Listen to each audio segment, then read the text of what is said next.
Hello, my name is Megaw and I have autism.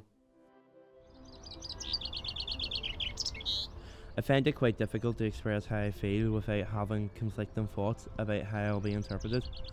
I don't normally get anxious, but if I do, I find it's usually because I'm scared of how people are going to feel about me. I have to dig quite deep down to get to a conclusion which people would normally find just like easy to get to, but I overthink it and then I have to think logically about it and it just keeps going and going and going, and it's really like anxiety felt to have to like experience that. And because of that, I fear like it's going to be a breakdown in my relationships because I have to rely on their reassurance all the time and I don't want to have to do that, but it just happens and it's like it's so hard to kind of like navigate that. So my hope is that I can get some answers from the people in my life and have some like potentially some kind of like reassurance and calmness about it.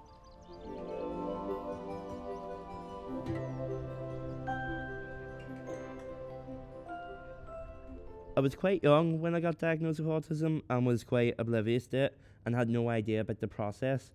But it's only been recently I've really had an interest in exploring my diagnosis and reliving that stage in my life. My mummy was there throughout the process, was a great support system to me during my childhood, and I don't think I would have coped as well with autism if it hadn't have been for her.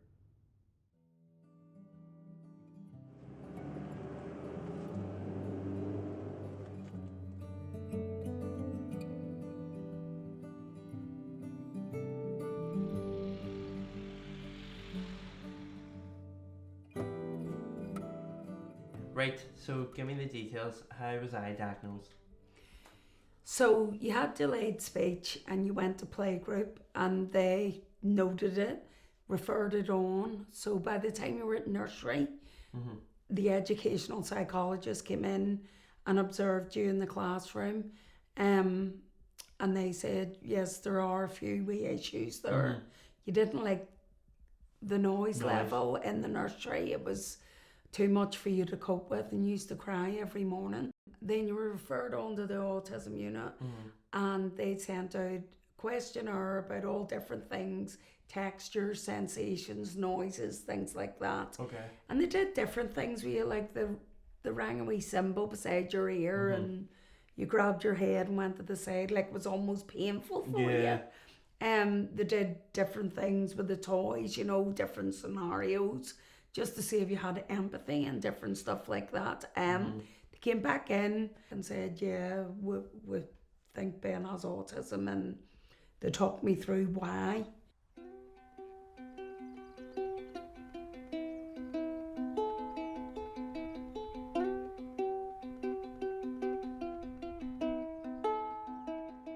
Hearing about my diagnosis story, I actually like have just such like more respect for my mummy, like hearing her having to deal with that and that whole process and all and how long it went on for and like the triggers that I would have had younger, like I feel like it's just mad to hear about.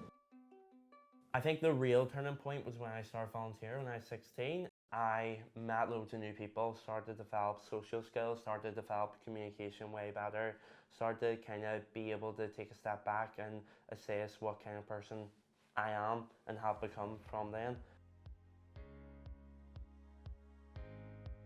Two people in my life whose opinions I really value are my best friends Daniel and Emma. Emma I've known my whole life, and Daniel I met through volunteering.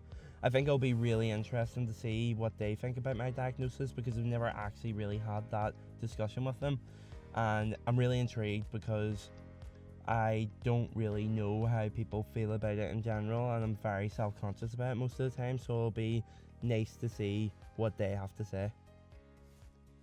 Do you feel like I've dealt with having autism better from when I first met you to now? I think it's more I've seen you develop more as a person and become a lot more confident.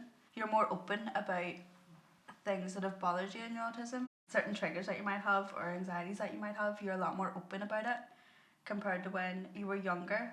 And like seeing you progress and become a lot more confident and mature and open and being able to talk about things. Do you feel like my diagnosis has sometimes put a strain or caused arguments on our friendships? I would say it definitely has put a strain at times on our relationship, but it's also been a good thing. I think it's brought us closer. It's like you're just so open and you're like, this is why I'm annoyed. But the thing is as well, like you don't put like you don't put your autism as an excuse for it. So like yes, sometimes we're annoyed, like you're annoyed about something, like you can say part of this is because of my autism, but it's not an excuse to be annoyed.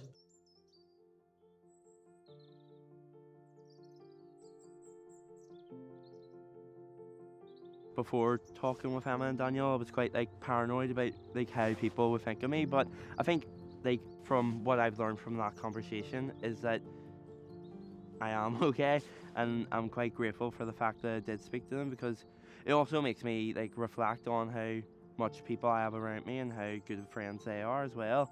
And I think by learning all them details, I've become quite confident in myself, and it's allowed me to, you know, focus on how much that making this right here has actually had such a good impact on me, because it's allowed me to open up and allow me to be vulnerable, which is really difficult for me to do. Like I don't want to mask my feelings, but also I just feel like, you know, if I'm open about it, then it becomes real. But I feel like by doing this, it's actually helped way more than I ever thought it would.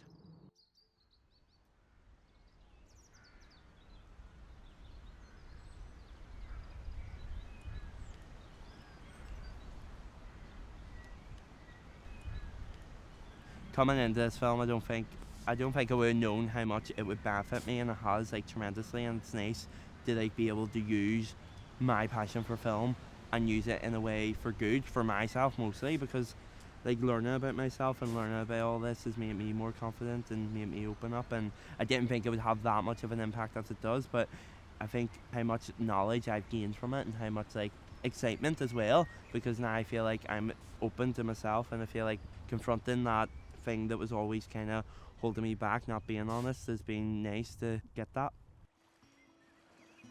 There's always going to be something that you can blame for holding you back, and I think that's okay.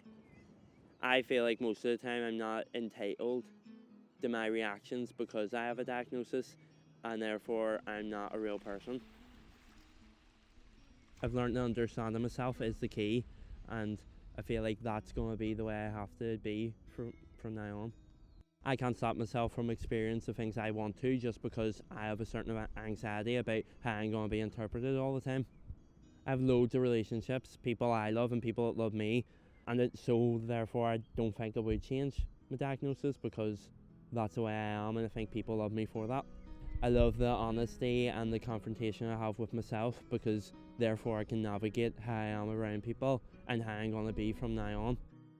I've never really felt the need to hide my diagnosis, because I think it gives people an insight into what I feel, and that openness helps me create relationships. Accepting myself is the way to go, and I feel like if I could like revoke having this diagnosis, I wouldn't, because it's what makes me me. For anyone who is struggling with their diagnosis, I think just to remember, you shouldn't have to change yourself, and you shouldn't have to be ashamed of yourself, because you can still live your life, and hopefully you can do what you desire to do. Just remember to try not to be ashamed of it. Your diagnosis doesn't define you, and I think that's what I've really learned throughout the process of making this documentary.